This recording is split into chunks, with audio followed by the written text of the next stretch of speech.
Assalamualaikum warahmatullahi wabarakatuh.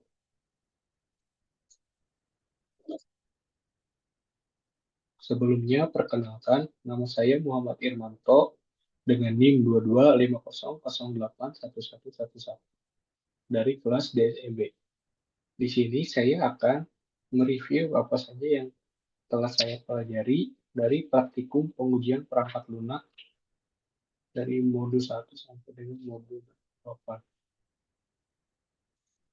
Yang pertama, apa itu pengujian perangkat lunak? Menurut Myers, pengujian adalah proses mengeksekusi dengan tujuan mencari kesalahan, defect, atau error. Menurut Hetzel, pengujian adalah proses membentuk kepercayaan bahwa program atau sistem akan dapat melakukan hal yang diharapkan. Menurut Jiktra, pengujian hanya dapat menunjukkan kesalahan, tetapi tidak dapat menunjukkan ketiadaan kesalahan.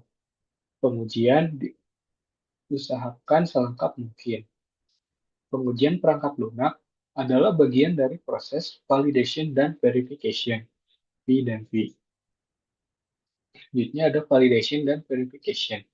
Verification adalah proses yang merujuk kepada serangkaian tugas yang memastikan bahwa software telah mengimplementasikan fungsi tertentu dengan benar.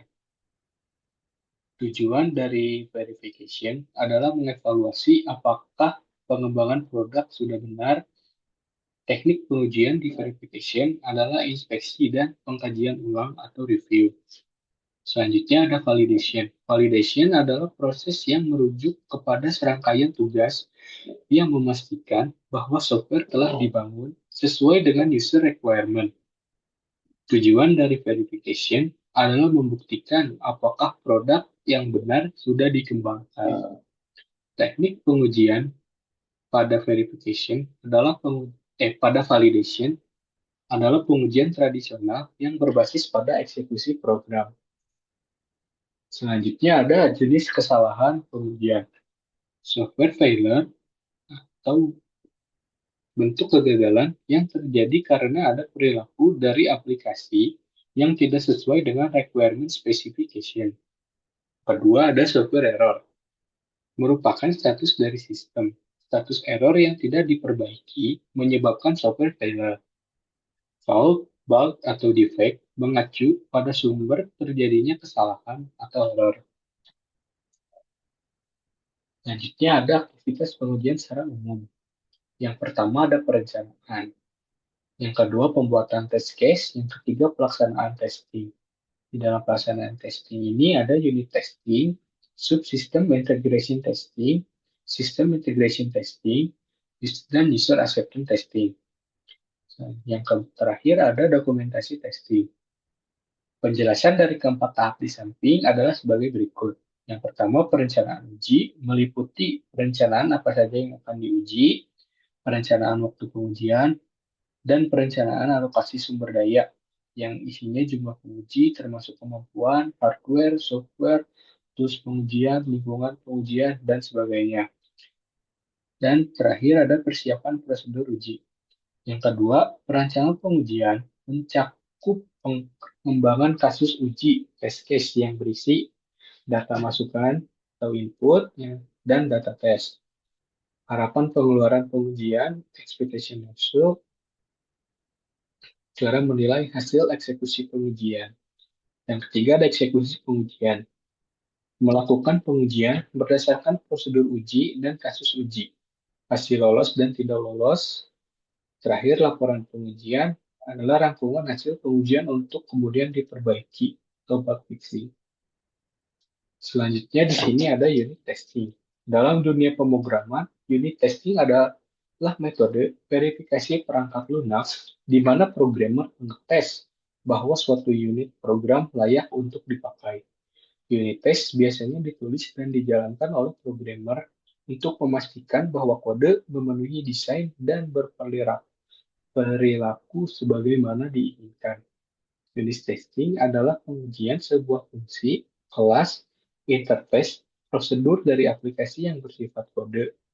Unit testing adalah sebuah metode yang masing-masing unit dari kode diuji untuk menentukan apakah fungsi dari kode-kode tersebut berjalan dengan baik atau tidak.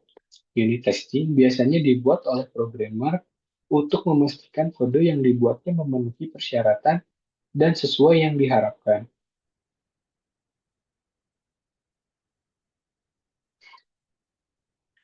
Tujuan dari unit testing adalah untuk memisahkan setiap bagian dari kode program tersebut agar lebih mudah dalam debug. Apabila ada bug, unit testing pada dasarnya dilakukan sebelum integrasi. Metode pengujian yang digunakan unit testing adalah webhook testing.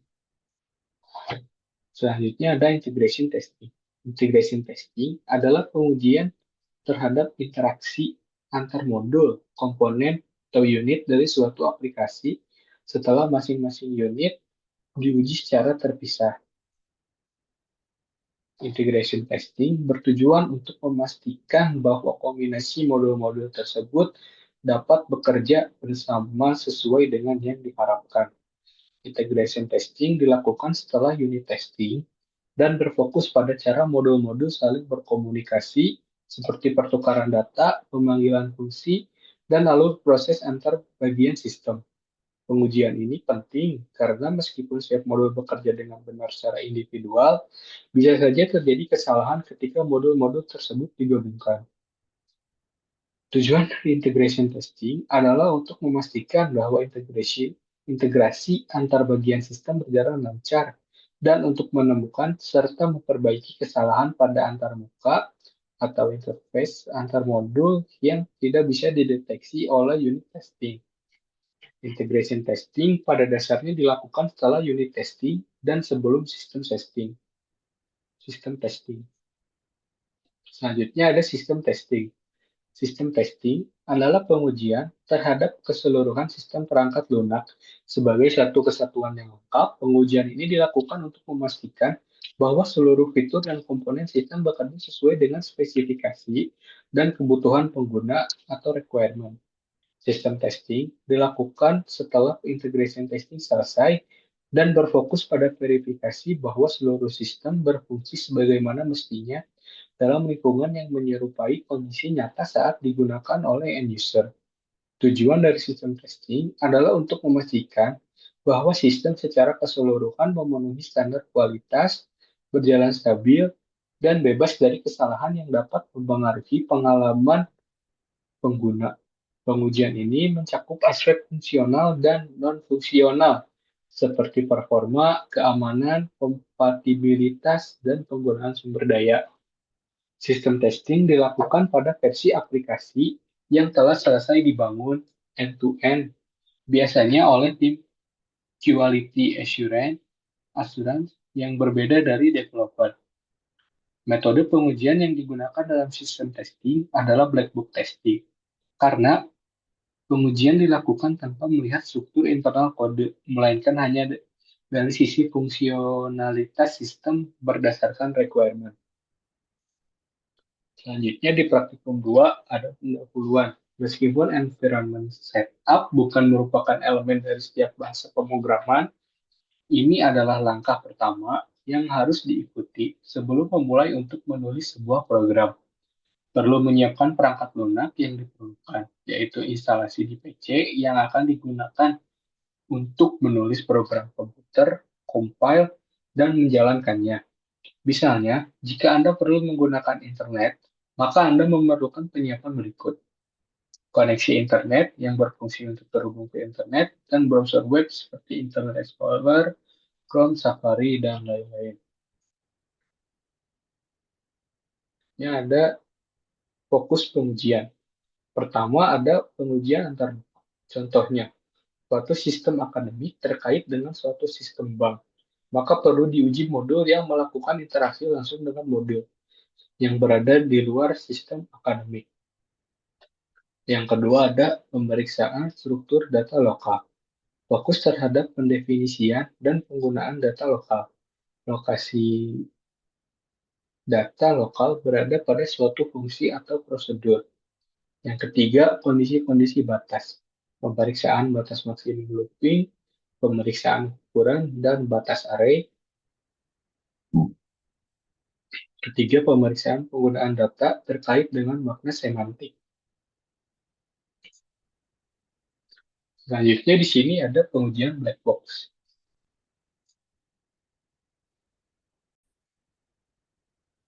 Black box testing adalah metode pengujian perangkat lunak yang berfokus pada fungsionalitas aplikasi tanpa mengetahui atau mempertimbangkan struktur internal dari kode program. Pengujian ini dilakukan berdasarkan spesifikasi atau kebutuhan sistem, bukan pada bagaimana sistem tersebut diimplementasikan secara teknis. Penguji hanya mengetahui input yang diberikan dan output yang diharapkan, tanpa mengetahui proses logika atau algoritma di baliknya. Black box testing biasanya digunakan untuk menguji apakah sistem berperilaku sesuai dengan yang diharapkan dari sudut pandang pengguna akhir. Tujuan dari black box testing adalah untuk menemukan kesalahan atau bug dalam fungsionalitas sistem, seperti kesalahan dalam logika, pengolahan data, respon terhadap input, atau tampilan antarmuka pengguna. Selanjutnya ada metode pengujian metode dalam pengujian black box. Yang pertama ada equivalence class partitioning, bisa disingkat dengan ECP. Equivalence Equivalence class partitioning adalah metode pengujian dengan membagi input dari suatu fungsi ke dalam beberapa kelas atau kelompok yang dianggap ekivalen, sehingga cukup dipilih satu nilai per kelas untuk diuji. Tujuannya adalah untuk mengurangi jumlah total kasus uji tanpa mengurangi efektivitas pengujian. Prinsip dari ECP ini, yang pertama ada input dibagi menjadi kelas valid dan invalid. Yang kedua, setiap kelas diasumsikan akan menghasilkan perilaku yang sama. Yang ketiga, cukup satu nilai representatif dari setiap kelas yang diuji. Contohnya, untuk program pemilihan umum, syarat pemilih adalah berusia minimal 17 tahun, maka terdapat dua kelas. Kelas valid, umur lebih dari 17 dapat memilih. Kelas invalid, umur kurang dari 17 tidak dapat memilih. Yang kedua, ada boundary value analysis atau biasa disingkat dengan BVA. Boundary value analysis adalah metode pengujian yang fokus pada nilai-nilai batas boundary dari input. Karena kesalahan sering terjadi di titik batas ini, BVA digunakan untuk melengkapi ECP dengan menambahkan perhatian khusus pada batas minimum dan maksimum dari input yang valid. Prinsip dari BVA yang pertama adalah menguji nilai-nilai tepat di bawah, tepat pada, dan tepat di atas batas valid. Yang kedua ada fokus pada nilai kritis seperti minimum, maksimum, minimum plus 1, dan maksimum min 1. Contohnya masih menggunakan contoh pemilihan umum. Batas minimal usia memilih adalah 17 tahun. Usia di sini ada praktikum modul 3, spesifikasi perancangan kasus dan prosedur untuk pengujian. Spesifikasi perancangan pengujian atau test design specification dibuat berdasarkan berbagai respon yang mungkin dari perangkat lunak yang diuji. Sering disebut juga sebagai kondisi pengujian yang mana digunakan untuk memverifikasi kasus pengujian. Kondisi pengujian ini menjadi rujukan yang akan divalidasi dan diverifikasi. Yang kedua ada spesifikasi kasus pengujian atau test case specification. Dibuat untuk melihat bagaimana perangkat akan memberikan respon terhadap suatu kumpulan data. Sering juga disebut kasus pengujian yang berisi sekumpulan nilai masukan, input, kondisi awal, harapan hasil kondisi akhir, dan juga kondisi akhir eksekusi. Terakhir, spesifikasi prosedur yang C, spesifikasi prosedur pengujian atau test procedure specification. Dapat melibatkan beberapa kasus pengujian, mendefinisikan sekumpulan aksi yang perlu untuk mengeksekusi suatu pengujian. Prosedur pengujian ini disebut juga sebagai skenario pengujian atau skrip pengujian. Di sini ada persiapan lingkungan pengujian unit. Dalam melakukan unit testing, diperlukan lingkungan pengujian test environment yang mendukung proses pengujian terhadap unit atau modul perangkat lunak secara terpisah. Lingkungan ini harus disiapkan agar unit dapat diuji secara mandiri. Meskipun modul-modul lain dalam sistem belum selesai dikembangkan, dua komponen penting dalam pengujian unit adalah test driver dan stub. Test driver adalah program tambahan yang berfungsi sebagai pemanggil atau caller untuk unit yang sedang diuji. Test driver digunakan untuk memberikan input, memanggil fungsi atau metode dari unit tersebut, dan mengevaluasi outputnya. Yang kedua, stub. Stub adalah potongan kode sementara yang menggantikan unit lain yang belum selesai dikembangkan, tetapi dibutuhkan oleh unit yang sedang diuji. Stub digunakan agar unit tetap dapat diuji secara mandiri tanpa harus menunggu unit lain selesai. Selanjutnya ada pengujian white box. White box testing adalah metode pengujian perangkat lunak yang berfokus pada struktur internal dan logika dari kode program. Pengujian ini dilakukan dengan mengetahui bagaimana sistem diimplementasikan secara teknis, termasuk alur logika, kondisi, percabangan, dan jalur eksekusi dalam kode. Dalam white box testing, penguji memiliki akses penuh terhadap source code, dan pengujian dilakukan dengan cara menguji setiap jalur logika, fungsi, atau prosedur secara langsung. Tujuan utamanya adalah untuk memastikan bahwa semua baris kode dan cabang logika telah diuji secara menyeluruh. Penguji mengetahui struktur dari sistem seperti variabel, fungsi, algoritma, dan jalur program sehingga pengujian dapat mencakup pemastian bahwa semua pernyataan statement telah dijalankan, setiap kondisi atau percabangan diuji, misalnya if else dan loop. Semua jalur logika diuji minimal satu kali. Whitebook testing biasanya digunakan pada tingkat unit testing dan dilakukan oleh developer atau programmer.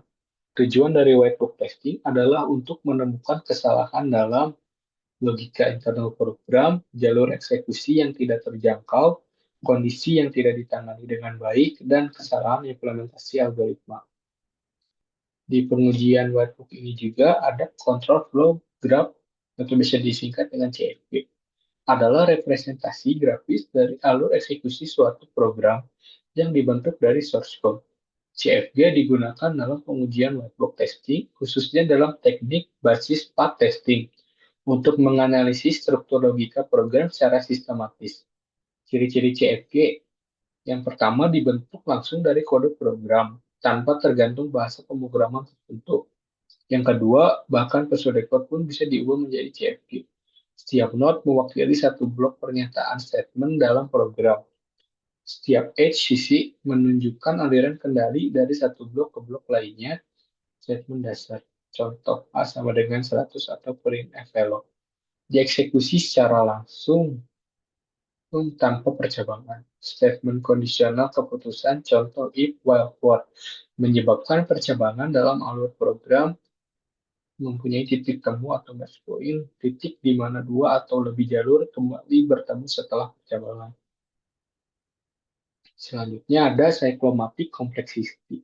Cyclomatic complexity ini adalah metrik perangkat lunak yang digunakan untuk mengukur tingkat kompleksitas logika dari suatu program. Nilai ini menunjukkan jumlah jalur independen dalam alur program yang harus diuji untuk menjamin bahwa semua baris kode minimal dijalankan satu kali. Tujuan dari cyclomatic complexity adalah menentukan jumlah minimum kasus uji yang diperlukan untuk cakupan pengujian jalur program yang lengkap, memberikan batas atas jumlah uji coba yang dilakukan dalam basis path testing. Rumus dari cyclomatic complexity ini adalah VG sama dengan E dikurang N ditambah 2VG sama dengan E dikurang N ditambah VG. Di mana VG ini adalah cyclomatic complexity dari grafik. Kita lihat E adalah jumlah H atau sisi pada CFG, dan N adalah jumlah node atau simpul pada CFG. Interpretasinya, semakin tinggi nilai VJ, semakin kompleks logika program tersebut. Nilai VJ juga menunjukkan jumlah jalur uji independen yang diperlukan untuk pengujian yang komprehensif. Di bawah ini ada contoh singkatnya. Jadi di sini ada praktik. Ini automation unit testing. Unit testing adalah pengujian sebuah fungsi kelas interface prosedur dari sebuah aplikasi yang bersifat kode. Unit testing adalah sebuah metode yang masing-masing unit dari kode diuji untuk menentukan apakah fungsi dari kode-kode tersebut berjalan dengan baik atau tidak. Unit testing biasanya dibuat oleh programmer untuk memastikan kode yang dibuatnya memenuhi persyaratan dan sesuai yang diharapkan. Tujuan dari unit testing adalah memisahkan setiap bagian dari kode program tersebut agar lebih mudah dalam debug. Apabila ada bug, unit testing pada dasarnya dilakukan sebelum integrasi. Metode pengujian yang digunakan unit testing adalah white box testing. Dalam melakukan unit testing diperlukan framework atau tools yang digunakan agar mempermudah dalam melakukan unit testing. Framework di sini pun dibagi berdasarkan bahasa pemrograman yang digunakan. Berikut adalah list framework yang sering digunakan untuk PHP. Yang pertama ada PHP unit, menghasilkan XML, laporan HTML dengan kode cakupan.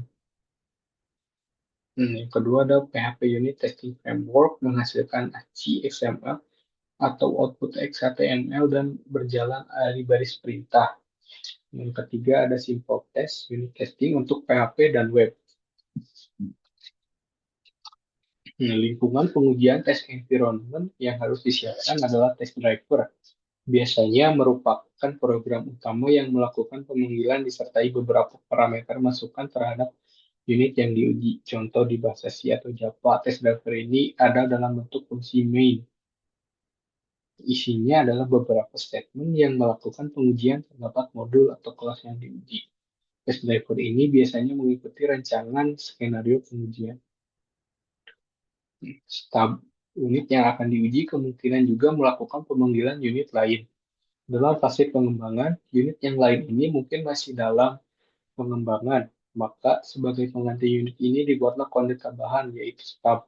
Stub ini melakukan simulasi fungsi tetapi tidak benar-benar melakukan kalkulasi atau pemrosesan. Bagian fungsi ini sering disebutkan sebagai program dummy. Stub mungkin perlu dibuat lebih dari satu jika dibutuhkan. Stub bertanggung jawab memberikan suatu nilai yang dikembalikan. Nilai ini biasanya konstan. Maksudnya, sepanjang stub ini digunakan, nilai ini tidak akan berubah. Beberapa tools untuk pengujian sudah melibatkan stub secara otomatis. Tools tersebut membantu mencarikan prosedur atau fungsi yang harus dibuat stub. Di praktikum 6 ini ada integration testing. Perangkat lunak dibentuk dari unit-unit yang lebih kecil.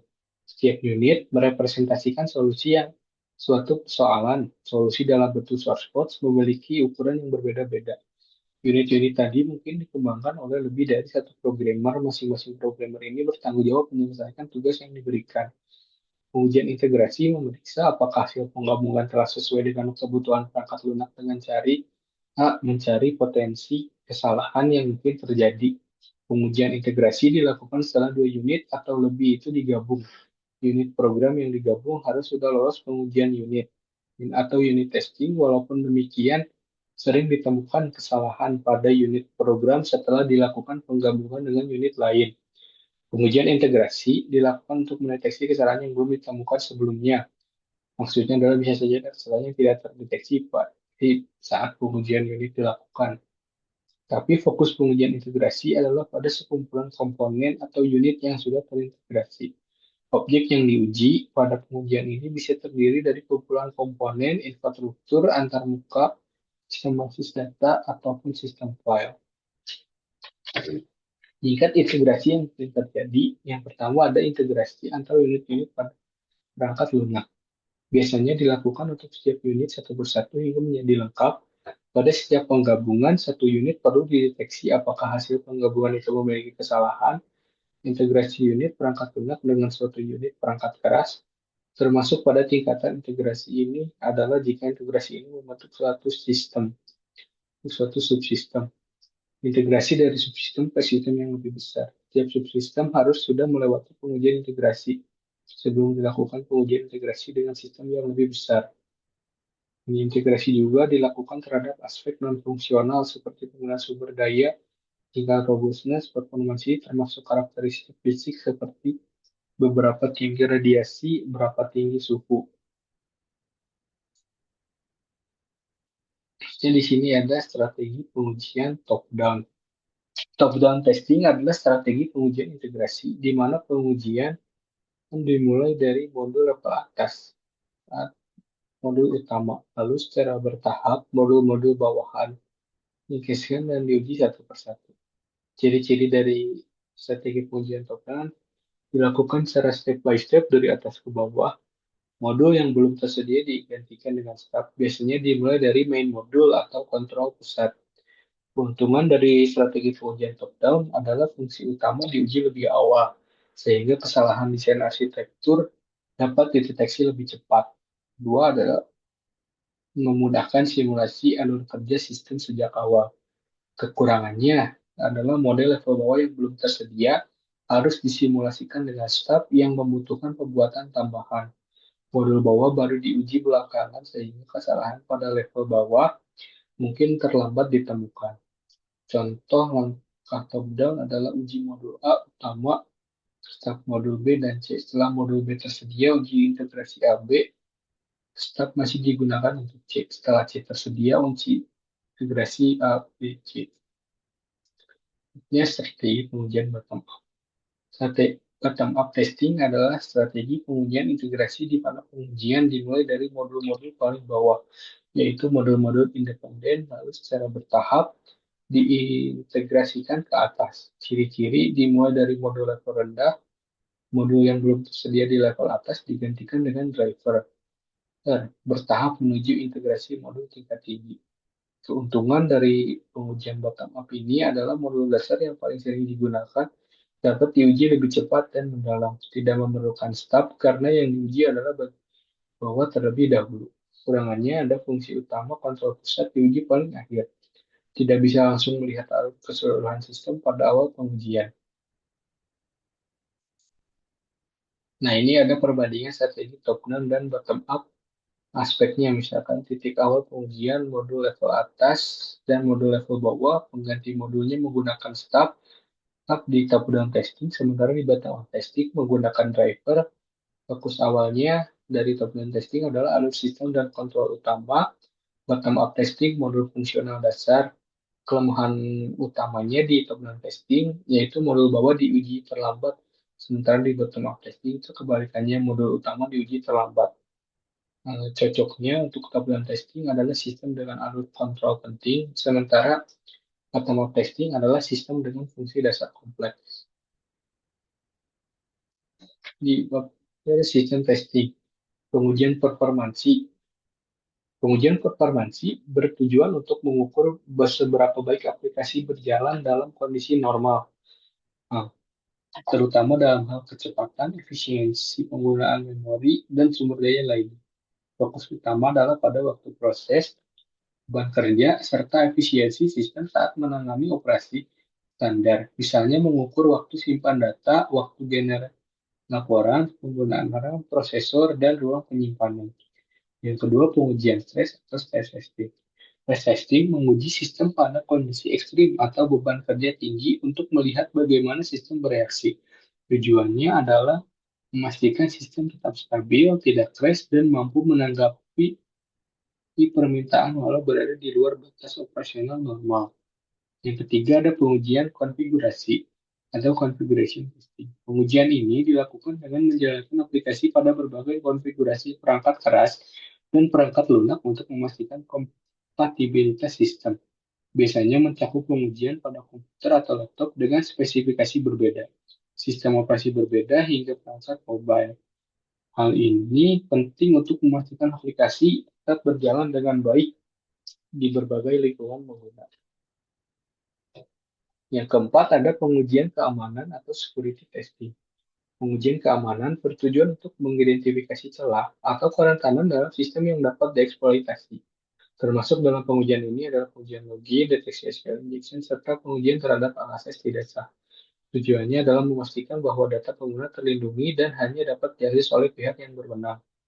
Yang kelima ada pengujian recovery atau recovery testing. Pengujian ini mengevaluasi kemampuan sistem untuk pulih setelah terjadi gangguan seperti crash, kegagalan daya, atau kesalahan sistem lainnya.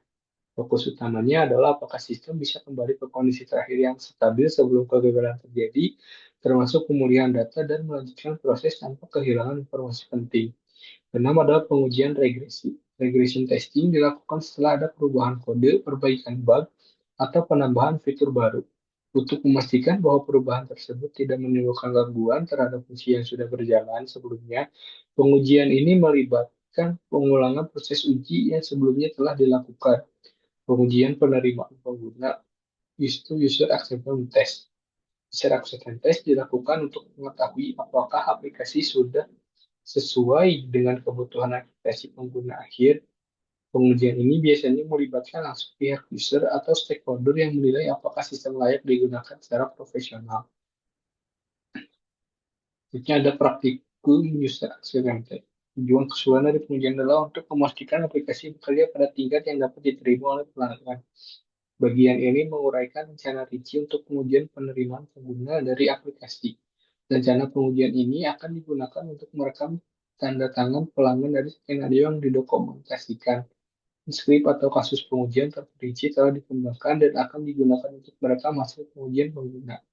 Dokumen ini adalah panduan tingkat tinggi dan tidak dimasukkan sebagai pengganti prosedur pengujian penerimaan pengguna tertentu yang mungkin dimiliki masing-masing area.